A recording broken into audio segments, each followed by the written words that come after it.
Welcome to Highly Sensitive, Happily Married, the podcast that teaches you to not only have an easier marriage as a sensitive woman, but to have one that feels more amazing by the day.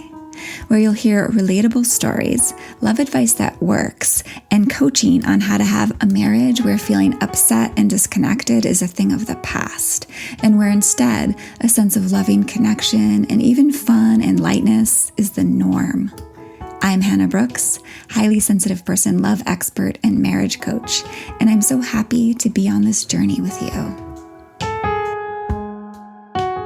Hello, my friends, my highly sensitive friends, and my maybe not sensitive partners. Yes, this episode today is a special one. I've been waiting for the right moment, for when it was really ready to come out of me to share this episode with you, which is all about understanding your highly sensitive partner. So this is actually an episode both for you, my regular listeners, my highly sensitive women, and your significant other, right? If they are up for listening, this is for them.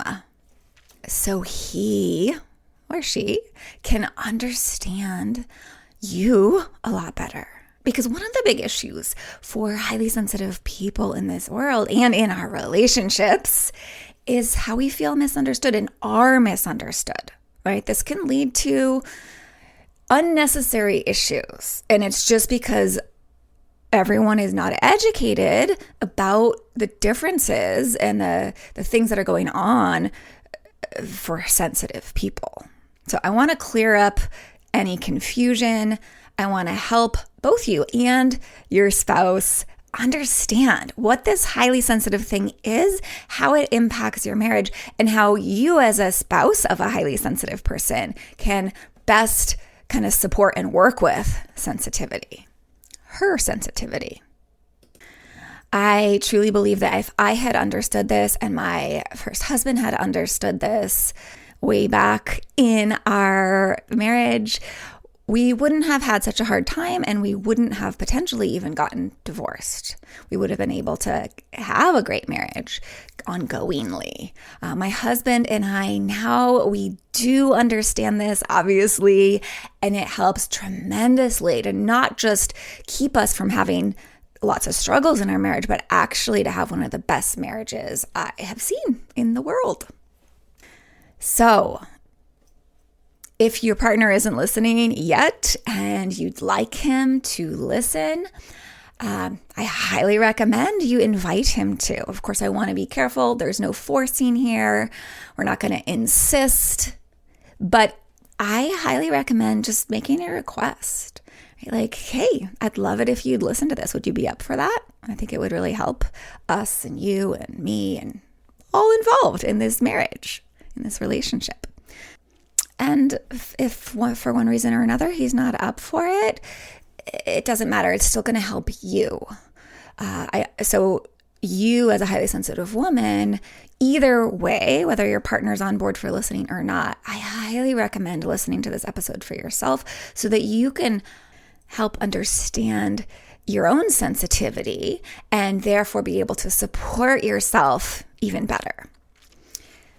And before I dive in, I want to send a shout out to all my Instagram and Facebook followers and my clients who have shared with me when I reached out on my Instagram account and Facebook accounts to ask, hey, what do you want your partner to understand? What do you feel like he doesn't understand as well as he could?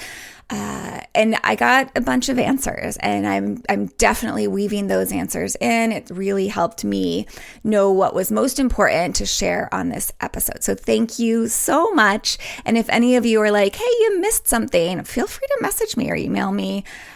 Maybe I'll do a take two on this or a second edition, because there's so much to share about sensitivity and how it impacts us and how we can best support it and work with it. Obviously, like this whole podcast is about that. My work is all about that, right? This episode will just be an initial overview of some of the bigger basics. It's not going to cover every single thing. So If you think there's more you want your partner to know that you've tried communicating and he hasn't really gotten it, I'm game for making another episode. So let me know. And before we dive in, I do highly recommend hitting subscribe to this podcast. Would love it if you'd leave a review. Like, this information is so valuable to so many people. There's so many highly sensitive people in the world, so many people who are in relationship with highly sensitive people who could really use this education and these understandings.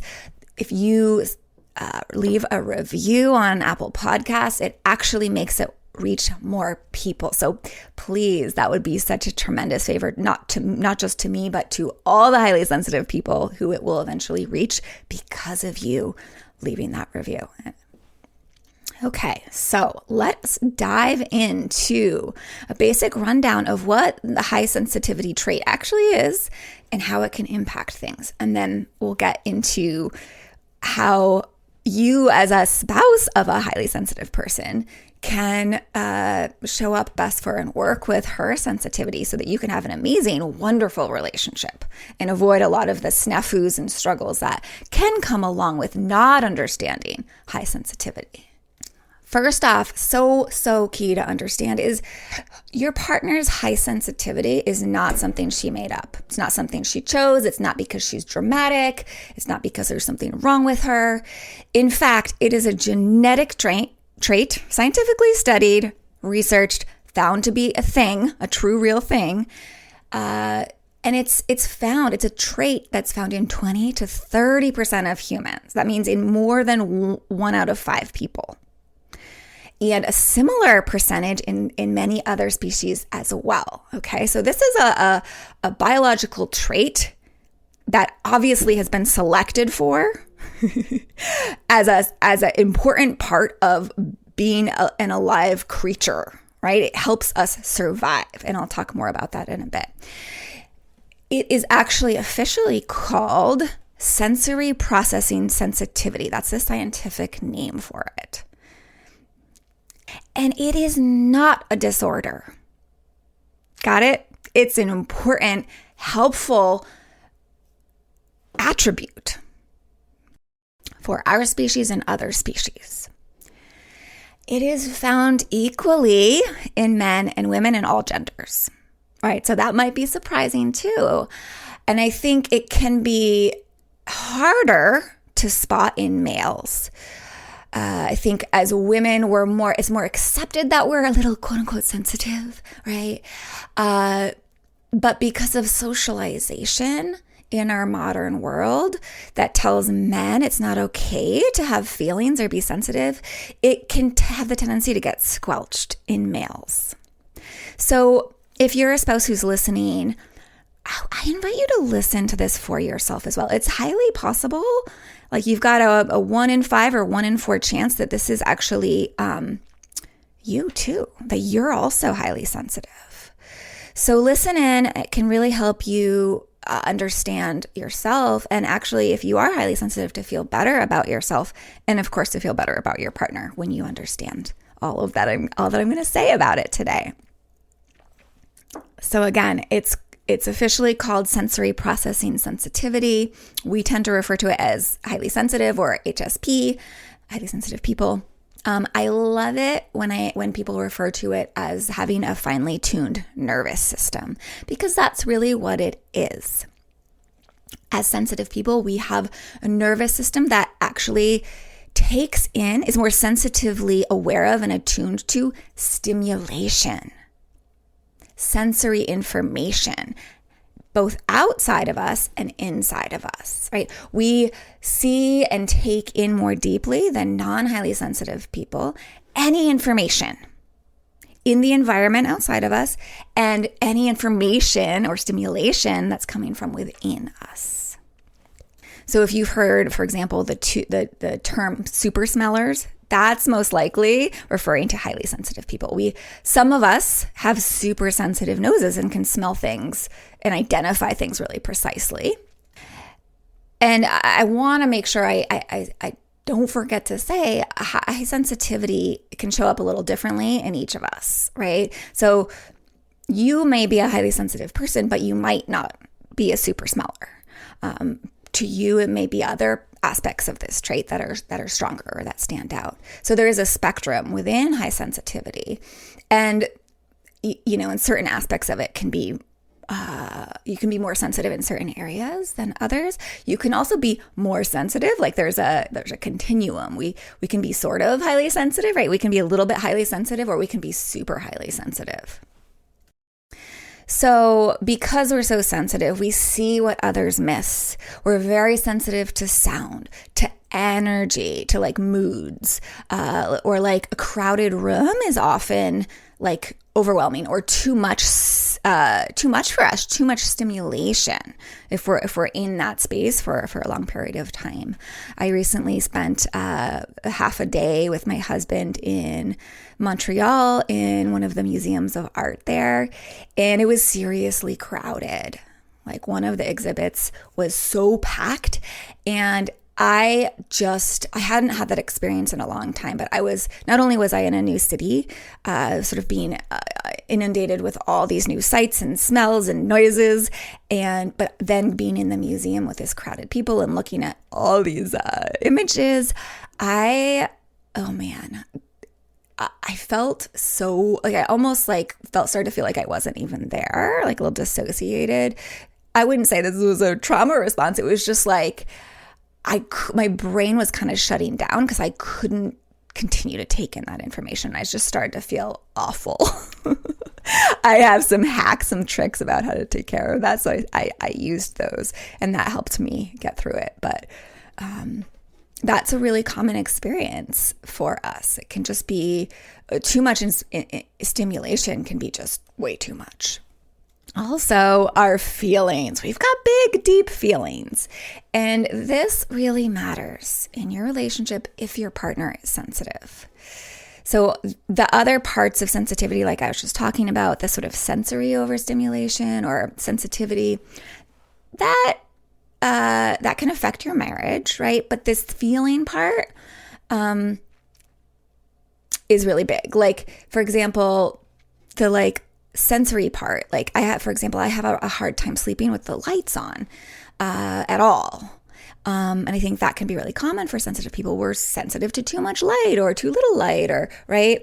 And so in my marriage, my husband and I kind of have to work out how to deal with him sometimes wanting to read later than I do and have the lights on, right? So that obviously those types of things can affect our marriages. But I think the biggest part of sensitivity that really impacts our relationships is highly sensitive people's large and deep feelings, along with a few other things that are connected to that I'll share as we go along today. And obviously, like as a generalized statement, our feelings impact our relationships so much because our intimate relationships are a lot about feelings, and they trigger feelings, and we have expectations about what kind of feelings they're supposed to bring to us and all this. So feelings, whether positive or negative, quote unquote, are at the heart of our most treasured and intimate relationships, i.e. our marriages. So let's get a better understanding of that, shall we? So there is an acronym to help us understand sort of the 4 pillars of what it means to be a highly sensitive person. And that acronym is DOES, DOES. And the D stands for depth of processing. So this kind of applies across the board. But like I've been saying, for highly sensitive people, we have this depth of processing, which means a few things. It means we process things deeply, right? Which is amazing. Like we have this tendency, and you may have noticed this in your partner, to reflect and think deeply about your relationship, about things in the world, about her life, just in general, to reflect and think deeply. We tend not to be too interested in superficial things. We tend to like to go deep and mull things over. And this is beautiful and can be problematic at times, right? So that's one of the aspects of depth of processing. There's also depth of feeling and depth of empathy. So our depth of processing applies to our feeling and our empathy. We have deep feelings, we have deep empathy, we can kind of sense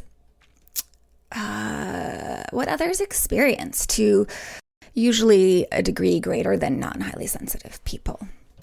I will circle back to this because I think we have to be careful about this. As sensitive people ourselves is always assuming that what we sense about others is true, because that's not actually how it works all the time. But there is a tendency to be able to kind of feel into what others are feeling.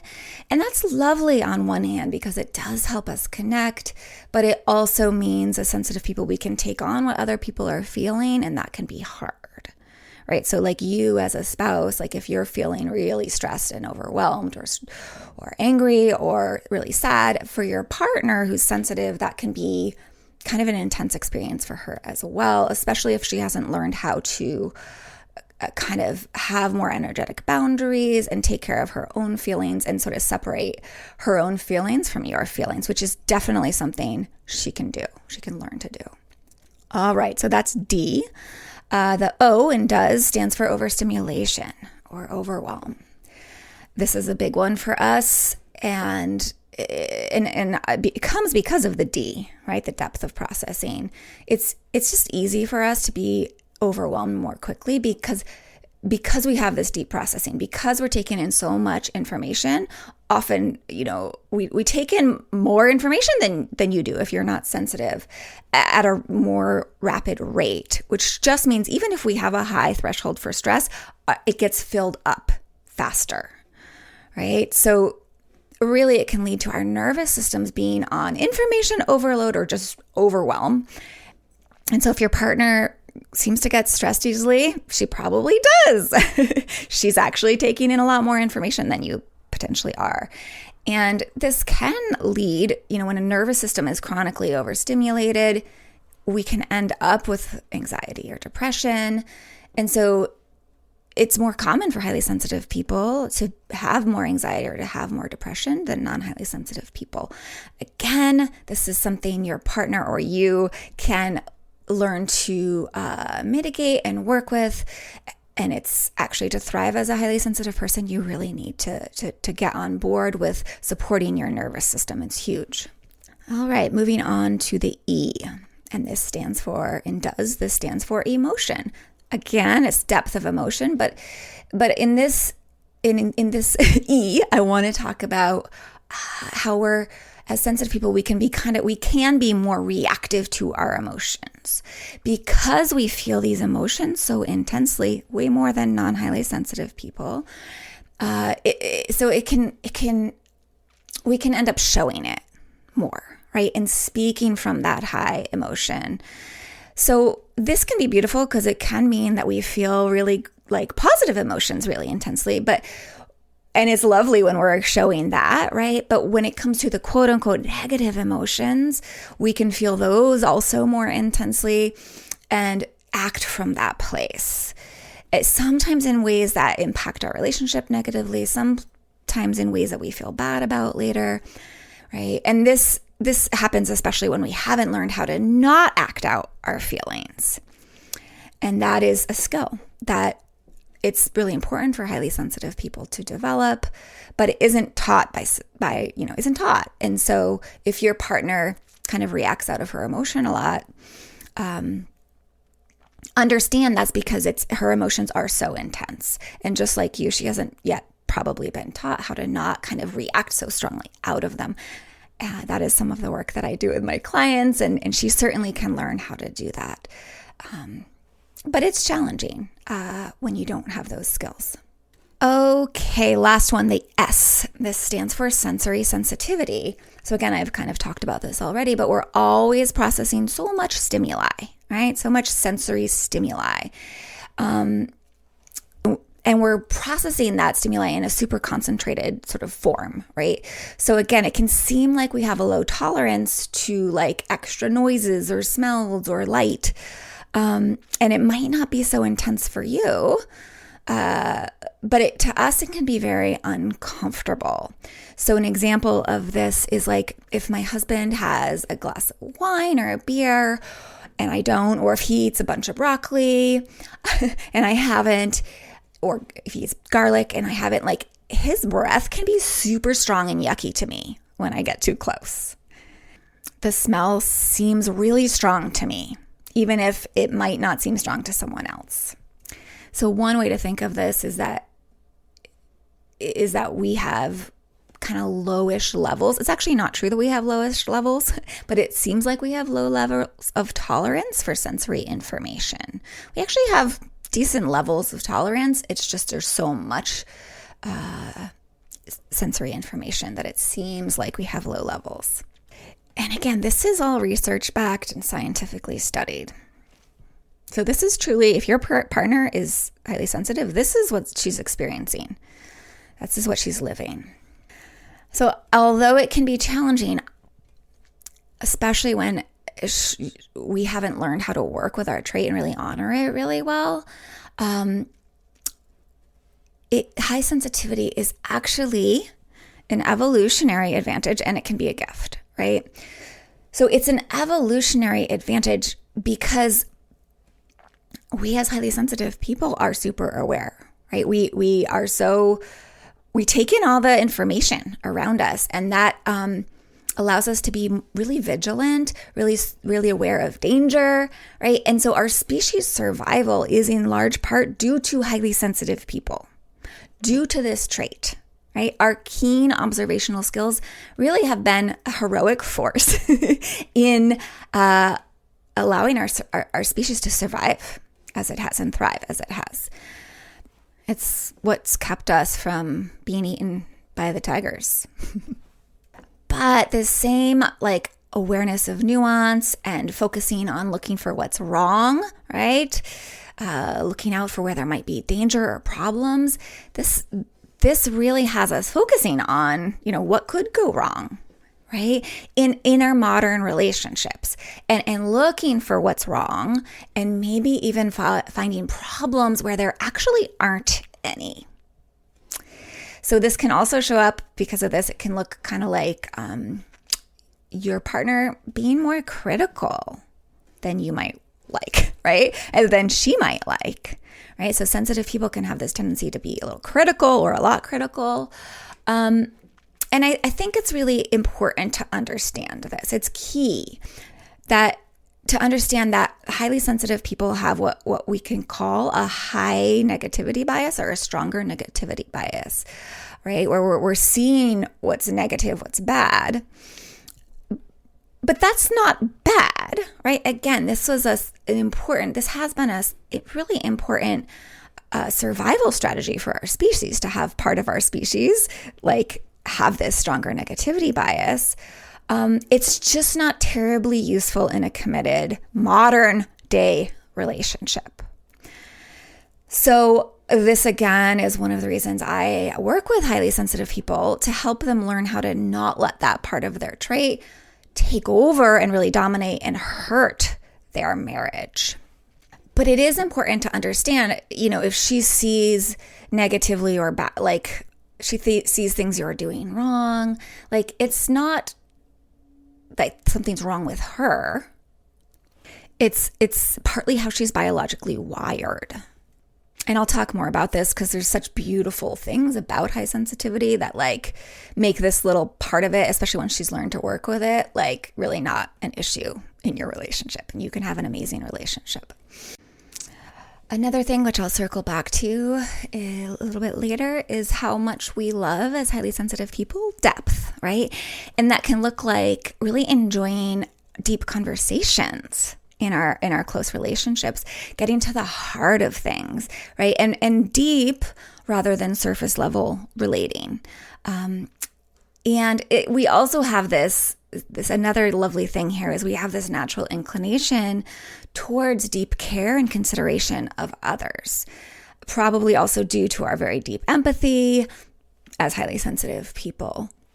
One thing that's interesting is there's these things called mirror neurons in all of us humans, and as highly sensitive people, our mirror neurons are actually more sensitive, which basically means we pick up more easily on what other people are feeling, what's going on for you. For example, your partner probably can pick up on what you're going through, right? you're probably pretty easy to read. And paired with her like depth of care and consideration, she can be a very loving and caring partner, because she can notice how you're feeling and respond to that really beautifully. So this is just one of the many beautiful things about having a highly sensitive partner, about high sensitivity. And instead of listing all the things, I know I've listed a bunch already, I want to encourage you to go listen to episode 2 and 3 of this podcast, Highly Sensitive, Happily Married. I talk about both the challenges in episode 2 and the gifts of sensitivity. I do a more thorough inventory of both of those. So if you want to learn more, definitely go check those 2 episodes out, because all of this stuff that I've been talking about here and that I share in those other episodes really does have implications for your relationship with your sensitive partner. Even though there are challenging aspects, and these challenging aspects can take some understanding, it truly doesn't mean anything's wrong with her, that she has these things going on, or that you can't have a great relationship.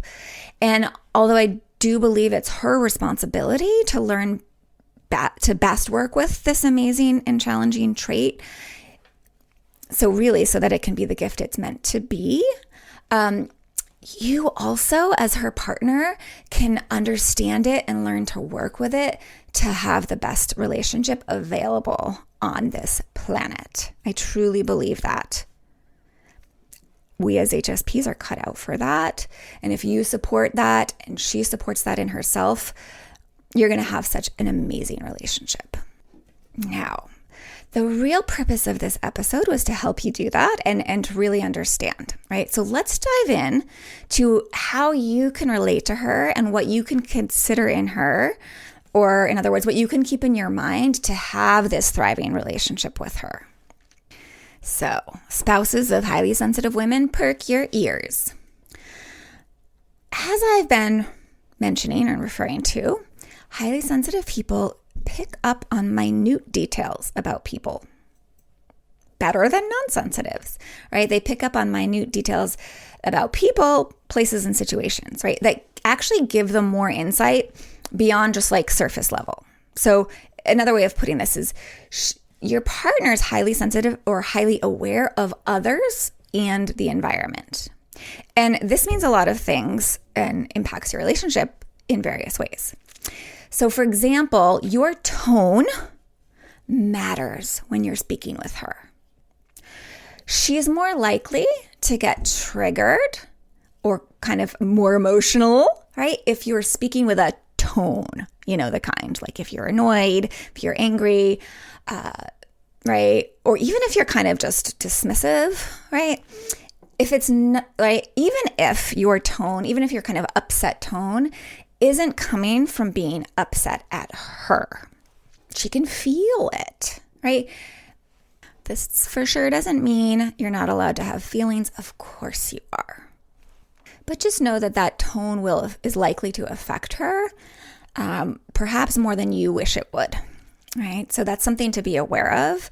The suggestion, of course, is to try to come from a more neutral or kind tone when you're speaking to her. But this also all means that she can feel how genuine or disingenuous you're being, right? So again, she can feel you, she can read you pretty well probably, and she can feel kind of where you're at emotionally, sometimes more than you can if you're not really paying attention. So if you aren't present with her, if you're unhappy, if you're mad at her, again, she's probably going to feel that, whether you're even aware of it yourself or not. Now, here's the caveat here, is oftentimes as human beings, we negatively interpret things that are going on in our partner. So again, as highly sensitive people, we have this heightened, stronger negativity bias. And if we have high stress levels, which are so common, this can actually lead to us as highly sensitive people overemphasizing the negativity, meaning misinterpreting something as negative or as a criticism, even if it isn't, right? Detecting something icky or bad, quote unquote, that actually isn't there. This too has been scientifically studied, that we can misinterpret things to the negative, particularly when we're more stressed out. So this, for highly sensitive people, we don't always accurately read our partner. Okay? Sometimes we do, but not always. If you're calm and centered, you do read your partner beautifully. If you're stressed out and off kilter, you're not very likely to actually accurately read your partner. You're likely to read negative things into him that aren't actually there. So that's for both the spouse and the highly sensitive listening. But back to the point here, your partner as a sensitive person will tend to have a radar for a lack of genuineness and dishonesty. So, as a spouse, keep that in mind. In other words, don't lie, don't fib. She's going to detect it. And this is actually amazing because it will help you stay honest, which is going to help the relationship be the best it can. And it's something for you to feel good about in yourself. Being honest, being in integrity, that's something for you to feel proud of. So she can help you with her radar for disingenuineness and dishonesty, right? So just know that she sees you and don't try to pull the wool over her eyes. It really can backfire and erode trust, even if it's well-intentioned. And again, with all of this, do your best. If you can do your best to speak for her from love and being present with her, it's going to go a long way for her, which can mean you as a spouse tending to your own emotions before you kind of dump them on her. I would just leave it at that for the moment, especially if you're upset at her.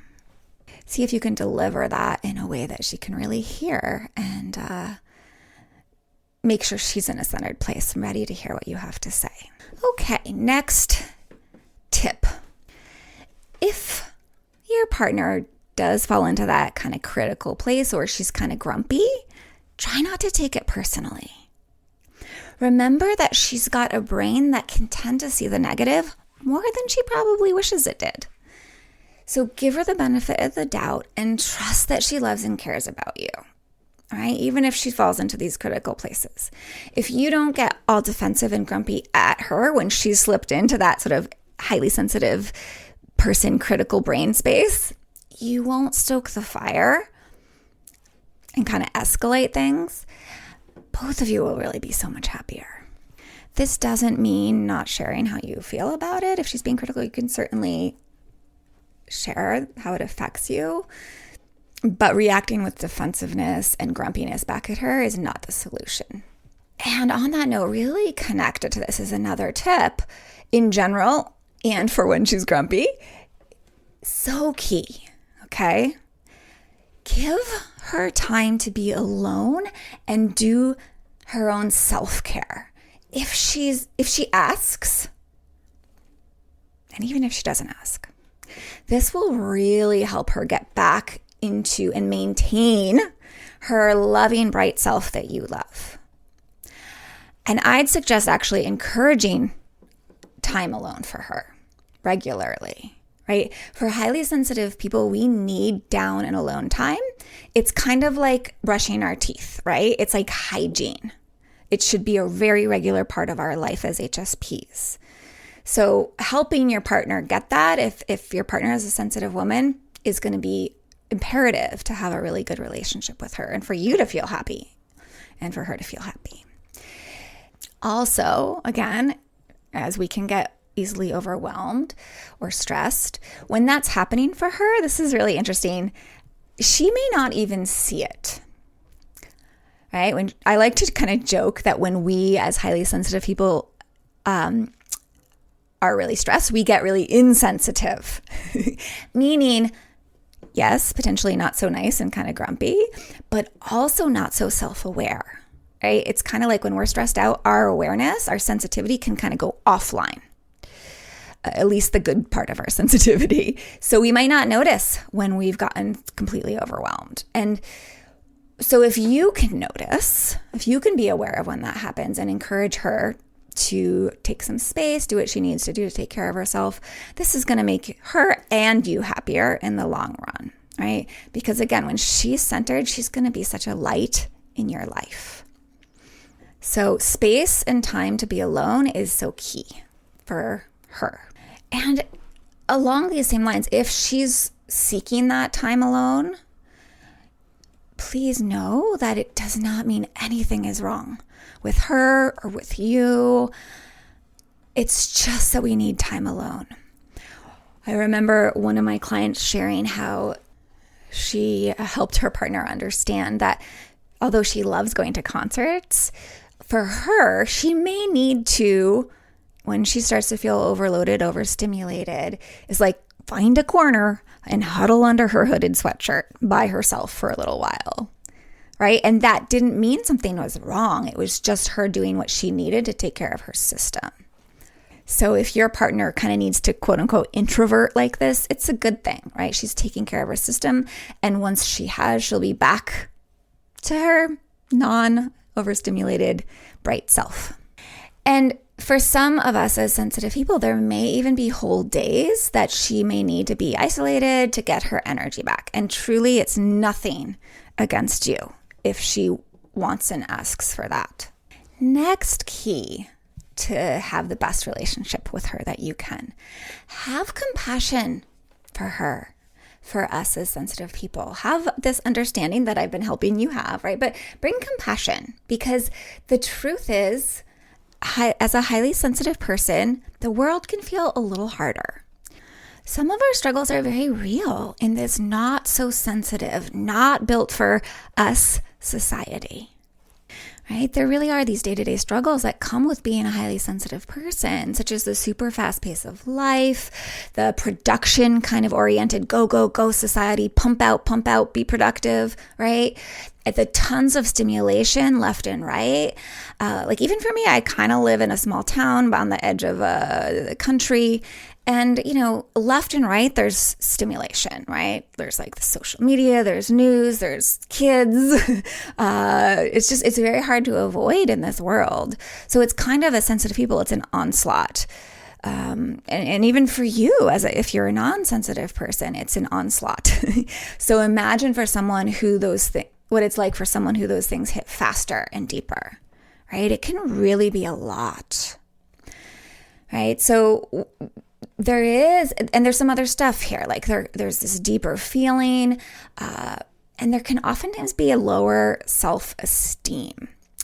And without going too into depth on that, it's just, as sensitive people, we've been told and we've gotten the message kind of, again, left and right, that we're not quite right, that something's a little wrong with us, that we're too sensitive. And that can really impact our self-worth, our self-esteem. And she can heal from that for sure. And I work in depth with clients to do that. But, just be sensitive to that. Be compassionate about that. It's not necessarily her fault. It doesn't mean something's wrong with her if that's going on. As sensitive people, we also are more deeply affected by trauma.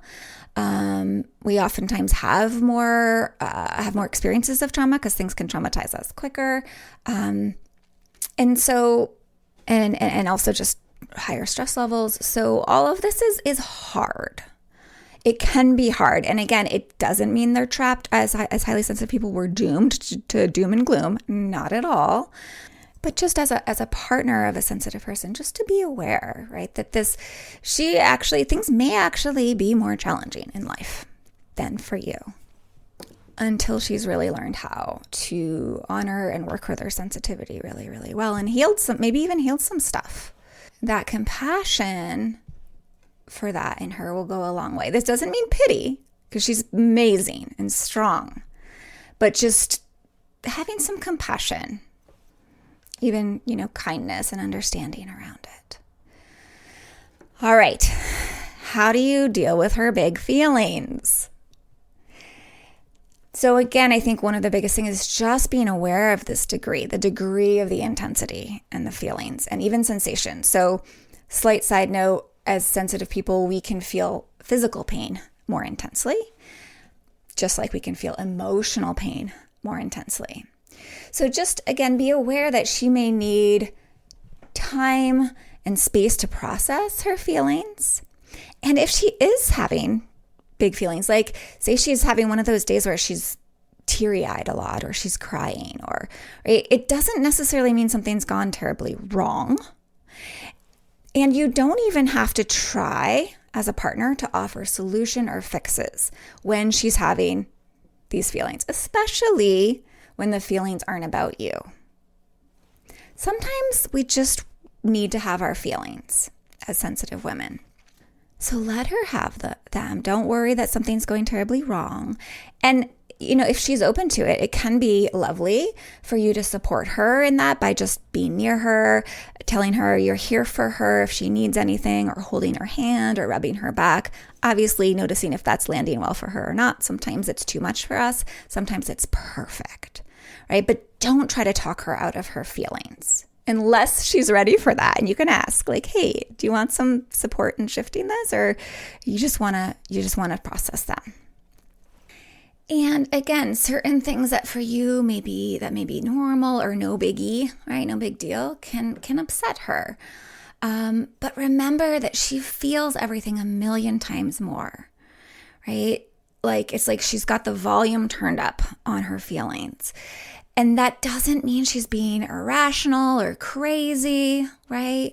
And just because it may seem odd in your experience because it's not your experience, it's actually very normal to have these big feelings as a human being. Because remember, sensitive people make up about 30% of the human population. So we are a normal variation, right? Having these big, deep, intense feelings is a normal variation. It's a variation of normal.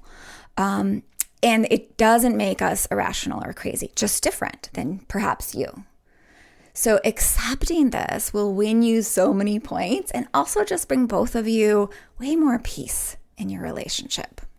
Another thing to keep in mind to have a great relationship with your sensitive partner is, as a sensitive woman, we really love to be seen and heard. And so on that note, I want to give you a couple communication tips. The first one is really listen when she's speaking to understand what she's saying. So that can look like being present. And that just means having your attention on her, right? Instead of on your phone or like whatever, right? Again, she'll know if you're not really paying attention. And be curious about her. Ask her questions. Instead of like jumping to conclusion or jumping in and interrupting. I mean, you can have conversations like that for sure. But if it seems like it's something where she's really sharing something important or she's just telling you about her day, beautiful place, or if she's upset, right, and wants to talk about it, like beautiful place for you to listen to try to actually understand what she's really saying. What's the deeper thing she's really saying? Ask her if you understand correctly and summarize what you heard. Ask her more questions to help draw her out and really understand better. Such a beautiful way to show you that you care, to show her that you care, and that you're really wanting to hear her and see her. And that will feel, for most sensitive women, really awesome. The second communication tip, and I've got lots on this podcast, right? This is just a little taste of a couple tips. Be willing as her partner to be vulnerable as you can about your own feelings. As highly sensitive people, we love this and we bond best when we're sharing such things, such depth, right? Such honesty, so deeply. And she's likely to really love and admire you even more for being so open and so brave and so vulnerable. I know that's not always easy for all of y'all, but do your best, even just a little bit of vulnerability and openness, like, oh, I'm feeling kind of sad today, or I've been missing you a little, right? These types of things will go a long way. And on that note, that really brings me to my last thing that I want to share today. A tip for you about having a thriving, amazing relationship with your sensitive spouse is a really fun thing. Sensitivity means not just the negative things are amplified, but it also means the positive things are amplified. So there's something called differential susceptibility that as sensitive people we have. It just means the negative things impact us more, but so do the positive things, which means your partner has the capacity for the deepest joy and love. And it means that little acts of thoughtfulness on your end go a long way. So if you take time to do kind things here and there, like you kind of go out of your way, kind, like for example, you write her a nice, quick, loving text, or you call her in the middle of the day just because, right? Just to be like, I was thinking of you and just wanted to say hi. Or you offer her a shoulder rub, or leave her a note of appreciation for her to find. Or maybe even flowers once in a while, right? Or speak words of appreciation, tell her how much you care about her. Tell her how beautiful she is. Tell her how much she means to you. Even just asking her every day how she's doing and really listening, right? How her day was, and actually listening deeply, as I suggested, to her response. It's so powerful for her. It will go a long way. It will mean a lot to her. It will touch her deeply. And a specific way to really do this is admire her. It's so healing for a highly sensitive person who, like I said a few minutes ago, may have sort of low self-esteem or been sort of told something's wrong with her a lot of her life. Admire her, right? We are so full of things to admire. And if you can do that, she's going to shine and be even more of a light in your life. So I invite you to weave these sorts of little things in regularly in your lives together, and it will really go such a long way in bringing her happiness and keeping your marriage loving and strong. Really don't underestimate what small things like this can do for your amazing woman. So I hope that this has been helpful. Of course, there's always more to talk about here, but I really hope that this helps you understand your partner more and have some ideas about what's going to make your marriage better. And of course, if this inspires you and you see places where you could support your partner or could use some help understanding and working with her and her sensitivity, or you see places where she could also be doing some work for herself, which most of this podcast is about, I do want you to know I coach both partners. I actually work with both partners now. I love primarily focusing on working with the sensitive woman, but I also now work with her partner, and it's always amazing when both partners are willing to work on the relationship. Again, this is when I see the fastest strides towards the most beautiful partnership that I think are even possible on this planet. I've got a spot opening soon to start before the new year. So feel free to check out my package options for coaching with me. They're in the show notes. There's a direct link there, or you can learn more about me and my work and how I can help you at www.lifeisworthloving.com. Before you go, next week is officially my 100th episode. I've actually already done 100 episodes, but some of those were called bonuses. So officially, it's the 100th episode. And in honor of that, I wanted to bring my lovely, amazing husband back on. So we're going to do an interview next week. But we talked about in our first interview, which was episode 25, it was called Interview with My Husband, Growing an Amazing Marriage with an HSP. We touched on a lot of what we've talked about here today, like how you can really have a great relationship as a highly sensitive person and with a highly sensitive person. There's just so much gold in that episode 25. So it's a great one to listen to if you want to learn from a couple who's thriving, not in spite of sensitivity, but because of high sensitivity. So definitely check that one out if you haven't heard that one yet, or go back for a second listen and get excited for next week's episode where I bring my husband back on and we talk more about all the things as a couple who is thriving with sensitivity. All right, my friends, be oh so well.